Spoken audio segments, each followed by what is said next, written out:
Are you satisfied with your understanding of sustainability? If you are not, imagine a journey together, a pluralistic one, with academia, innovators, startups, NGOs, all looking for solutions to the greatest challenge of our time. My name is S.1E.27, and this is the Sustainability Journey.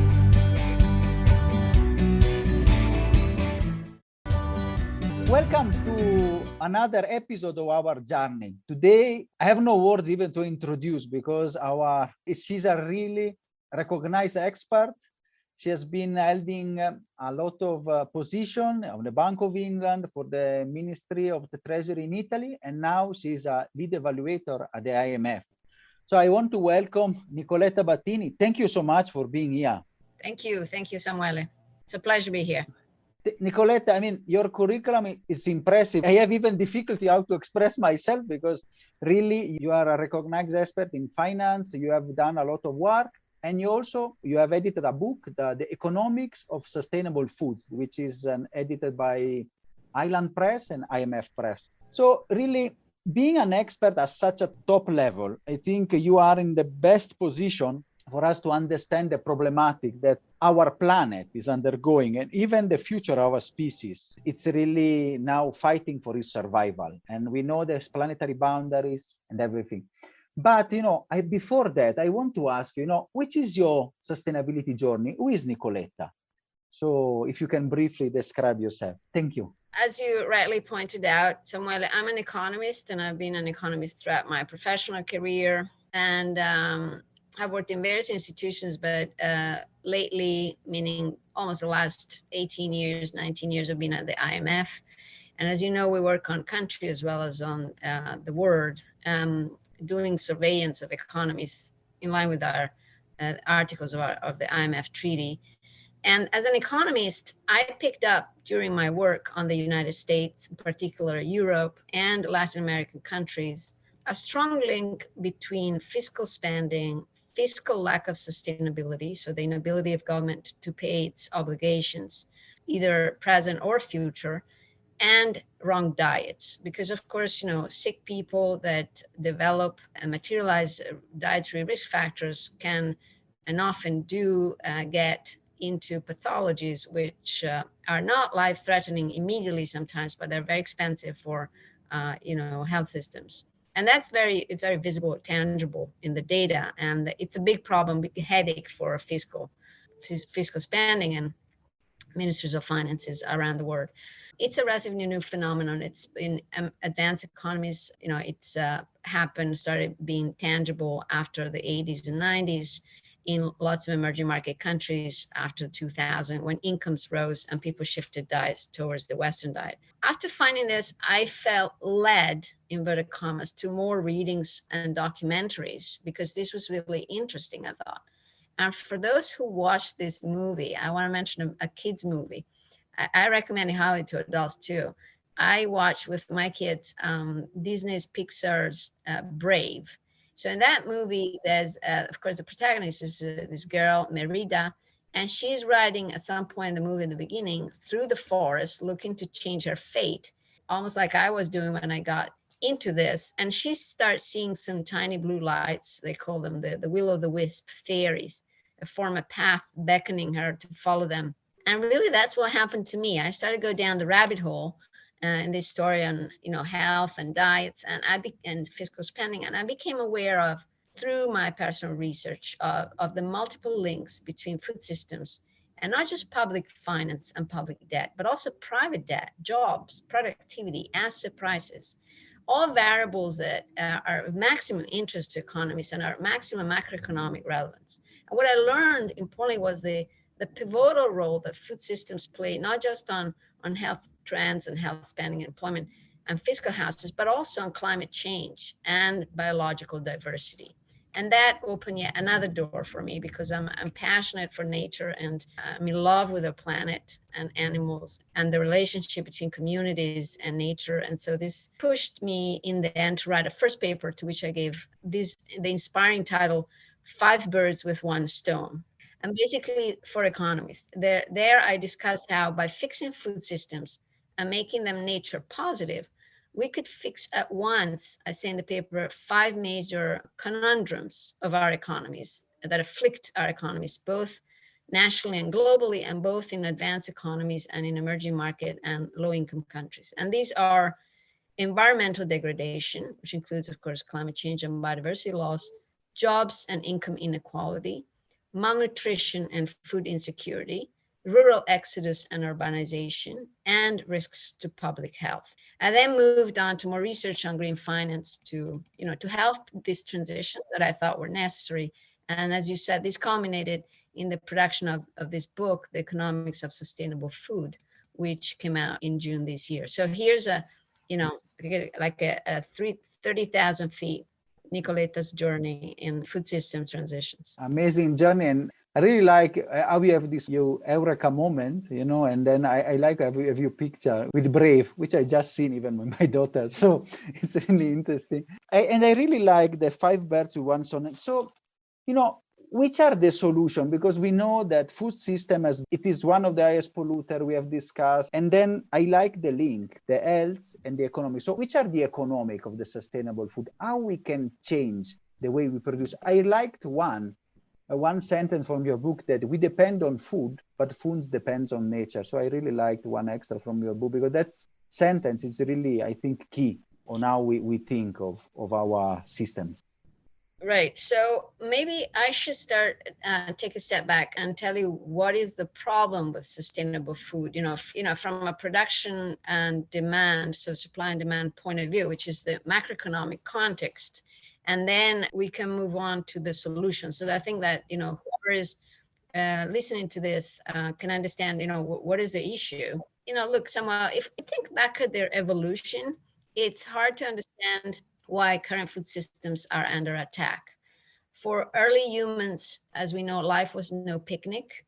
1.8 million years ago, our ancestors ate fauna in wetlands, crustaceans and slugs for proteins, and scavenging on carcasses left over by competing carnivores was the hominid's equivalent of a happy meal. So after farming became established widely some 7,000 years ago, not long ago, feeding got much easier, of course. But for centuries, agriculture remained, we could define as a low productivity affair, dominated by small family-owned farms, raising diversified crops and livestock. The music changed abruptly around 1950. That's after the end of the Second World War. As countries and governments were eager to shrug off the traumas of food insecurity that developed during the war, the developed nations in particular began pouring vast amounts of money into farmers' pockets to foster the adoption of machinery, of synthetic fertilizers, herbicides, pesticides, and genetic manipulation. Products and practices, if you know the history, that are often directly repurposed from military applications. So a lot of the pesticides and herbicides were used against civilians during, Nazi Germany, for example, or in the course of the war on various fronts. Now, as a result of this, very hands-on, chemical, energy-intensive approach, yields multiplied, and farming and food prices tanked. And Earth was, in a few years, successfully transformed into a giant and cheap food vending machine. In retrospect, and we know that now, we've been knowing it for a while, but now it's really evident, turning up the dial on natural processes to produce food industrially was clever, because it produced a lot of food really fast, but it wasn't smart, because policies aimed at increasing the production of meat, dairy, and eggs eventually led to the almost complete replacement of the planet's natural wildlife with farmed animals. Now there's only 4% of wildlife left, and we humans are about 30 and 36%, and farmed animals make something in the order of 60 to 64% of all animals.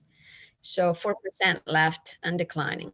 And to make this happen, this industrialization of food systems, not just the animals, but entire ecosystems were brought to the verge of biological collapse through deforestation, soil degradation, the overpumping of non-renewable aquifers all over the world, and the contamination of waterways and oceans. So at 10 times the human population, farmed animals are on land are so many now that even if we stop burning fossil fuels tomorrow, so imagine we just managed to stop fossil fuels tomorrow and are burning them, which of course is impossible. Food emission is impossible. But if we manage to tomorrow, food emissions on their own would push us 2 to 3 times over our 1.5 Celsius target by 2100 and make us really miss our 2 Celsius target. And at the same time, factory farms and our constant interference with wildlife for food have led to, an escalation of emergent zoonoses and are making antibiotics ineffective. So we're seeing COVID now. We don't know the origin of COVID. There's a lot of debate about that. But we do know that a lot of the previous zoonoses came from farmed animals operations. We have, direct knowledge of that, and then a bunch of papers of those. So including all the influenzas and many of those big influenzas, including the Spanish flu and so forth, and the 2009 flus, H1N1, H5N1, and so forth. Worst of all, and here's the human perspective, today's highly subsidized food systems centered on animal products leave billions of people, and typically those with lower incomes, but not all, like chronically malnourished, sick with obesity, diabetes, cancer, cardiovascular diseases that compromise also their immune health, because these diets that they push with low prices through these systems are overproteic and hypercaloric, and they cause these diseases, and that's scientifically known and proven now. Most people lost to COVID-19 had one of these morbidities, and they still do, independently, of the vaccination. If you look at some of the statistical data from countries that have vaccination programs, you see that, even vaccines struggle to defend those that have these pathologies. And in fact, they remain the pathologies that actually are highly correlated with high mortality rates. This is, however, is not a poor country problem. This is a problem of all countries. And just a data point here, in 2019, 35 million people experienced hunger in the United States, according to the USDA. Experience hunger. This is a very serious level of impact on a very advanced economy. While in Mexico, which is the second most obese country in the world, despite the huge income difference with the United States. And there are huge economic costs to all this, Samuel, huge costs, because chronically ill people are both less employable and productive, and they tend to retire earlier. And this leads to lost income and soaring public and private debt. We said this at the beginning. At the same time, food systems are neither inclusive nor supportive of smallholders, because production is now heavily concentrated, is heavily globalized, and is heavily financialized, with just a handful of dominant players that manage the world's entire seeds, grains, and livestock markets. And so the concern is that agri-food companies have become too big to feed humanity sustainably. They're too big to operate on equitable terms with other food system actors, and they're too big to deliver on the types of innovations that we need. And these problems, I finish here on the context, really they're bound to get worse, unfortunately, as food supply dwindles under the stranglehold of rising temperatures and water scarcity and biodiversity loss. And food demand continues to rise with population growth, and dietary shifts up the food chain in emerging market countries. So if you look at prices of land or price of food, you see immediately that we are now at the wall, and that they can only go up further. And that cuts off, the accessibility, affordability of food for the poorer, but it's becoming a problem in inflation globally. And that problem is growing. So thank you for this really grim picture, but also now we can turn to the solution, because when you were talking, I see also a lot that sometimes we feel also in Africa and the work and the problems we have. And I liked a lot the part that you discussed, the health problem, the debt, and then also the social impact of food system to all the chain, and especially impacting the lives of people. So now, Nicoletta, I want to ask you, which is the solution? Since you are the expert, since you are the one that studied this in depth for all your life, how we can turn the tide and really also, as you say, go towards a more regenerative agriculture and turn the tide against these trends? Well, that's why, I think it's important to talk about this, because there's some good news. There's, there's a silver lining here. And the good news is that it's not too late to address our food systems and avoid a humanitarian and planetary catastrophe. But not just that, if we do, as I, pointed out in the book and in other articles, if we do get our hands at fixing these food systems, we can get a bunch of co-benefits, which are, lift people from poverty, is saving the environment, helping people, have nutrition, having people have food, creating jobs and so forth. So in short, I think that if we look ahead now, a few issues will be more important for individual prosperity and the global economy than the way we produce our food and what food we eat. So adopting policy measures to move away from current methods of industrial agriculture and fishing and make them sustainable, healthy, safe. I don't repeat it enough. It's a tremendous opportunity for global policymakers to make a difference across a range of issues in many people's lives around the globe. This is a solution that's going to benefit everybody in any country, from China to the United States to African countries, poorer countries, countries of middle income and any kind. I have identified 3 sort of things that need to be done to address successfully these problems. And I think the first solution, obviously, is to have policymakers understand the public health, economic, and environmental trade-offs between using land and seafood for production and the use for other competing activities: urban, extractive, industrial, recreation, conservation.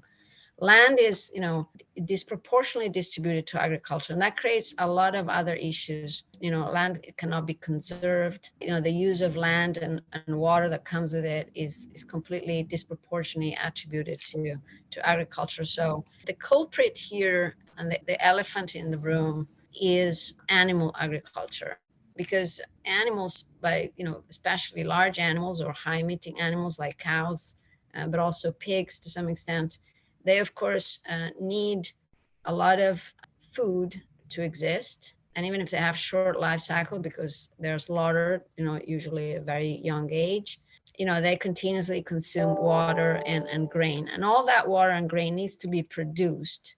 Even if we confine the animals in confined operations and they don't occupy land themselves, land has to be devoted to, giving them food. So the number one thing to do scientifically, and this is very clear from science, is to reduce the number of livestock that we have globally. And there are some countries that have more than others, and they're top exporters and of course top producers. And once we manage to do that, that would tremendously, improve not just the emissions, but deforestation, ecosystem conservation, water scarcity issues, as well as, the diseases we're talking about. And by reducing production, you naturally have higher prices, control the equilibrium that should exist between recommended diets by the WHO and so forth, and so what's healthy for people, and the supply that meets that demand. Meat is very cheap because it's produced on land which is either grabbed in countries that have low land tenure, or where you can go and buy enormous pieces of pristine forest and fold down at no cost.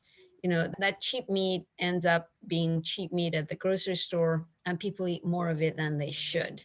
And that has a cascading problem from health to fiscal to, as we said, pensions to climate and so forth. So the first thing is to redress animal agriculture, and doing that requires stopping subsidizing intensive animal agriculture. So in the book, I explain exactly how that should be done.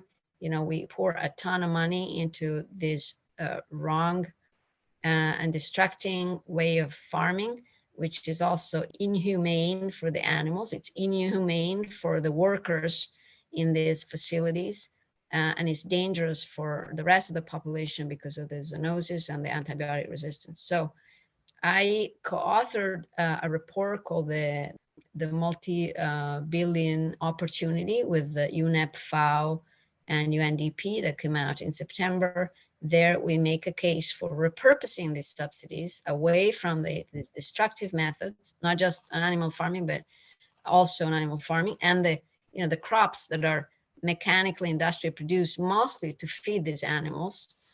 So agriculture to core, what is called conventional agriculture, chemical agriculture, and put them into polyculture and regenerative agriculture and fishing, and all the activities that, of course, are nature positive and that enable us to produce nutritious food for all without impacting the planet and also for future generations. So that's number one, is this action on livestock. The number two action is the shift, which can be a combination of regulatory, but also requires, financial help, training, and regulatory, support from governments to farmers from, high chemical, high fossil fuel agriculture towards more organic or nature positive agriculture. That attains to everything, not just, the feed that goes into animals, but also, fruit and things that we eat as humans, because we know that these practices are basically creating tremendous trade-offs for biodiversity. They are emitting enormous amount of, greenhouse gases, and through transportation, but also the same actual farming. The farming itself, which is highly mechanized, requires, consistent amounts of fossil fuels.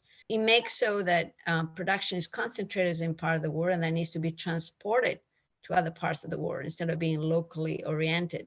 And so just an example on commercial fishing. Commercial fishing is only possible because government subsidize marine diesel. It wouldn't be profitable to go and bring a boat in the middle of the ocean and then drive it back if there wasn't subsidies to marine diesel. And the fact that it's cheap and almost is subsidized and supported to do these activities means that fleets are going more and more into high seas to trawl and destroy ecosystems that are now on the brink of extinction and collapse. So government policies are extremely important in correcting this. And it's not just what they should do, it's what they shouldn't do, what they should stop doing. And we're not saying you should pull out the subsidies. That what is being said here is that the subsidies should be repurposed. So they're not taken out of the economy, they should be repurposed to the right activities. And if commercial fishers and conventional farmers and intensive farmers continue to be able to exist without someone picking up the bills of their externalities on people and planet, that will be a market equilibrium. But we need to allow that market equilibrium to be formed. We need to create a level playing field between the nature positive farming and fishing and the not nature positive or the nature negative farming and fishing. And then consumers are ready to jump on the wagon, and many have, especially the millennials and Generation Z are ready to jump on the help the planet, help myself wagon. We need to align the policies there. That is obviously very important. The number three, step, we have to work also on diets, which is an area which is not supply, but is demand. And diets, it's tricky, but it also isn't. People want to be healthy. People want to eat nutritious food. They want to eat savory food. They want to be able to access food that is transparently, originated and that is, is good for their kids and so forth. And that shift, that's nudging from policy, goes through a number of steps, and they all have to be activated at the same time. One, of course, is education from a very early age, but there's also the part, and where schools can have a part, but also parents. But there's also the aspect of health systems. So health systems traditionally in the last 50 to 70 years have become defensive medicine, where you feel sick and then you go to the doctor and they're going to give you a pill or they're going to suggest surgery. At that point, obviously, often it's late. You now have a disease which has had the time to develop.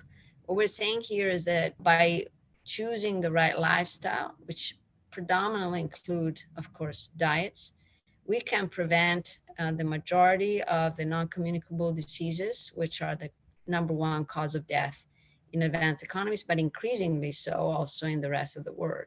And how do you shift a health system from being purely defensive to being, preventive as well? Well, there's a number of changes, including, again, from education.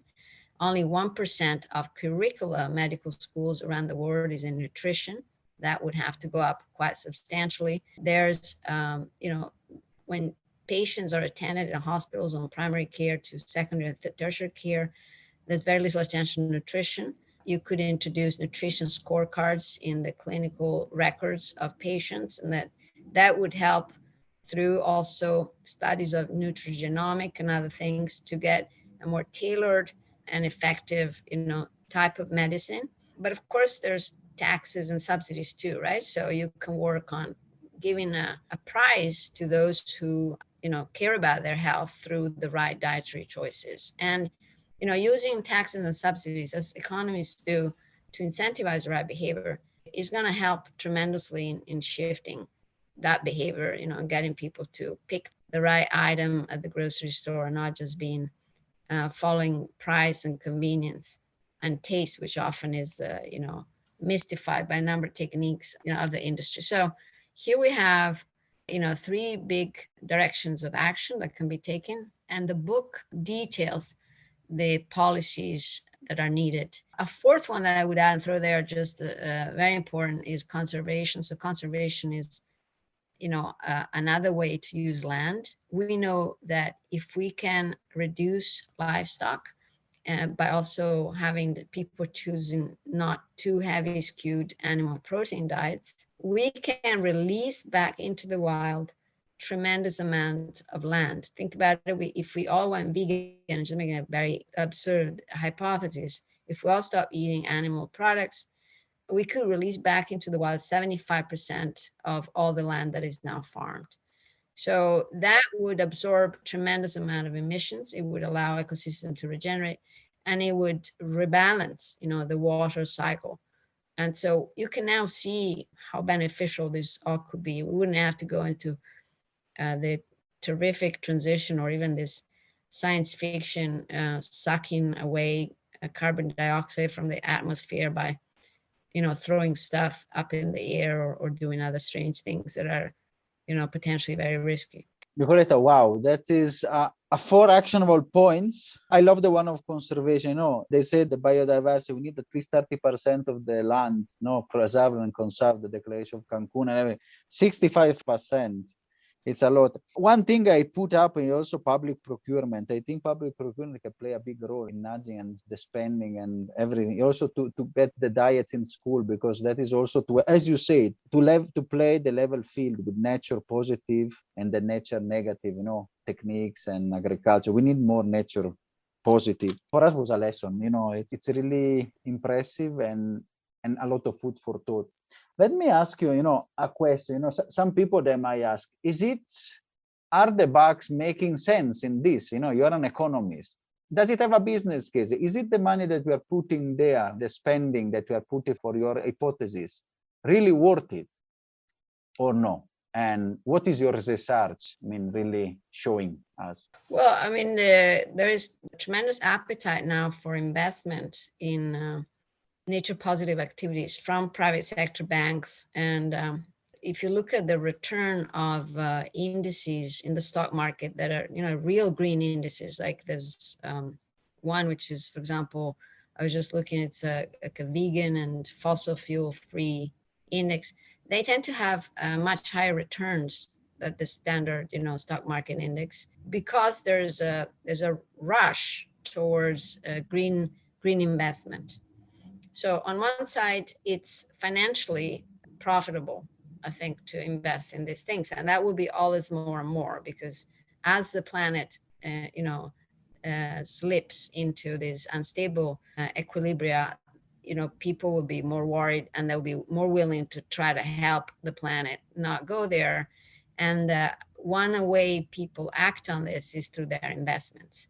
But also people want to know more about the big companies. They're put under bigger scrutiny because they're seen as they're responsible of what's happening. And these companies are eager to, to wash their facade with investments. And often these investments are genuinely, nature positive. So there is a supply of funds. In terms of returns, with some colleagues, we've just publishing in Ecological Economics, is just coming out now, it's just been finally completely accepted, a paper that shows that every dollar that is spent on, for example, this conventional heavy machinery, chemical, agriculture returns much less than $1. So money is basically lost by government, not just creating all these bad things we said. But if you take that dollar and you put it, for example, on conservation, because conservation creates, environments rich of jobs and pushes ecotourism in many areas of the world, that dollar becomes 5, 6, 7 in the course of the years. And so it's definitely an investment worth doing from a pure cynical economic point of view. It's an investment worth doing financially because that's the direction of not just the price of carbon, but the price of nature. And at the same time, I think it's the right thing to do because we're not seeing now the economic damages of our action on this type of food systems, but most of us unfortunately experience that later in life, which, being healthy is priceless. So it's an investment in ourselves, but also, we will see it on economies in not too distant future, and that will be increasingly paying the price of not having acted soon enough and not having been bold enough, with these actions. So I think for at least 4 reasons I gave you, it's a worthwhile investment and one that, we should seriously think about doing right now, start doing right now.